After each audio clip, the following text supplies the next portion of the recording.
Chapter 4 of The Enchantress Returns. And remember, we left off with Connor just got sent to the principal's office and he has absolutely no idea why he's going there. What could it be? Connor had only been sitting outside the principal's office for 10 minutes, but it felt like 2 hours. The mystery of why he was there was picking at his psyche like a pair of hungry buzzards. Wow, great figurative language.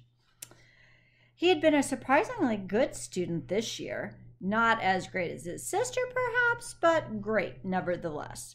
Connor's grades were decent, although he probably could have done better in science and math, as he imagined most students could. Besides, occasionally forgetting which revolution happened where, he was doing fairly well in his history class. And for the first time in his life, he was actually enjoying assignments in English. He was confident he hadn't done anything wrong, so why was he here? He grew paranoid. Someone had possibly framed him? Was he being held responsible for the graffiti on the lockers or the goldfish put in the faculty toilets? Sure, Connor thought, those pranks were hilarious, but he hadn't done them. If they didn't think he was guilty, did they think he knew who was and wanted them to testify? Could he plead the fifth in school? Did he have the right to a lawyer or a phone call? His mind is really going wild, isn't it? Well, at that moment, the door opened. The principal came out, and Connor instantly tensed up. "Mr. Bailey?" Mrs. Peters called from inside her office. Connor gulped.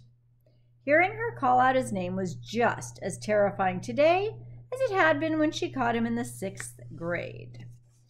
A huge promotion was the last thing she had expected, but Mrs. Peters had recently come up in the world.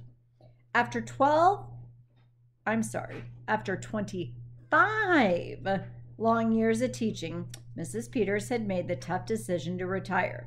The subjects had been on the veteran educator's mind for quite some time. Unbeknownst to the students, Mrs. Peters kept a calendar at her desk for years and marked down the days until she was eligible for retirement. She often daydreamed about her life after teaching. It had to happen at least once when she was in the same room as Connor. Or maybe this is about my report on Animal Farm? Connor said. I know I said I wish George Orwell had used something to represent politics that didn't give me a major craving for a bacon cheeseburger sandwich. But that's really how I felt. I wasn't trying to be funny. No, Mr. Bailey, Mrs. Peters said. I called you to my office to talk about the creative writing you've been working on in Miss Yoke's class. Oh, Connor asked. Creative writing was actually his favorite part of the class. How am I screwing that up? He thought to himself. You're not screwing it up, Mrs. Peters said. It's fantastic. At that, Connor's head jerked in disbelief. Did you say what I think you just said? Connor asked. I believe so, Mrs. Peters said, almost as surprised as he was. Mrs. York was afraid your stories might have been plagiarized. Oh, no. So she sent them to me to look over. But they're unlike anything I've ever read. I assured her they appeared very original to me. Whew. Connor was having difficulty processing it all. Mrs. Peters, of all people, was complimenting and defending him? Unheard of. So, I'm here for a good thing, Connor asked. A very good thing, Mrs. Peters said. Your stories and perspective on fairy tale characters are wonderful. In fact, I loved your stories about the charming dynasty searching for the long-lost charming brother and the evil queen's long-lost lover being trapped in her magic mirror. And Trix, the misbehaving fairy, and Trollbella, the homely troll princess, are such imaginative new characters. Very impressive. Why, thank you, Connor said. Can I ask you what inspired these stories? Mrs. Peters said. Connor gulped. He didn't know how to answer. Technically, he'd used the class to write about his experiences, so the stories weren't necessarily creative writing. Was it considered lying even if he couldn't tell the truth? They just came to me, Connor said with a shrug. I can't really explain it. Mrs. Peters did something Connor had never seen her do before. She smiled.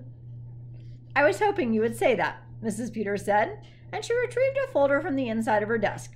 I took the liberty of looking at the student profile you filled out at the beginning of the school year. I found it very interesting that under future career aspirations, you simply wrote something cool. Connor nodded. And I stand by that, he said.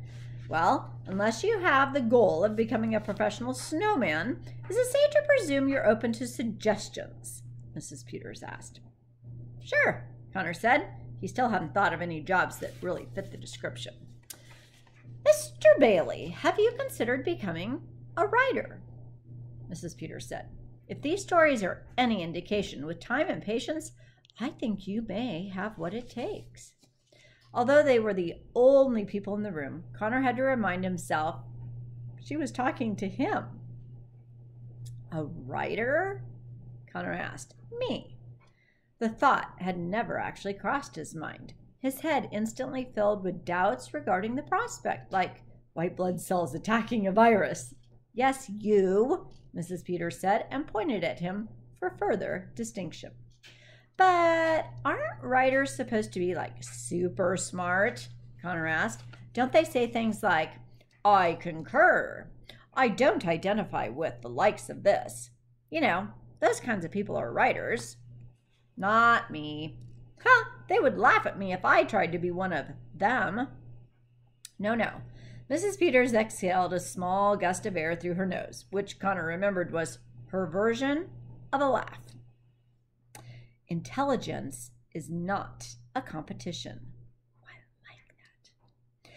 There's plenty to go around, and there are many ways it can be demonstrated.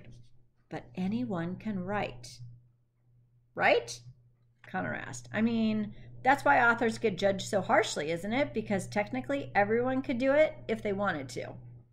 Just because anyone can do something doesn't mean everyone should, Mrs. Peters said. Besides, anyone with an internet connection feels they have the credentials to critique or belittle anything these days.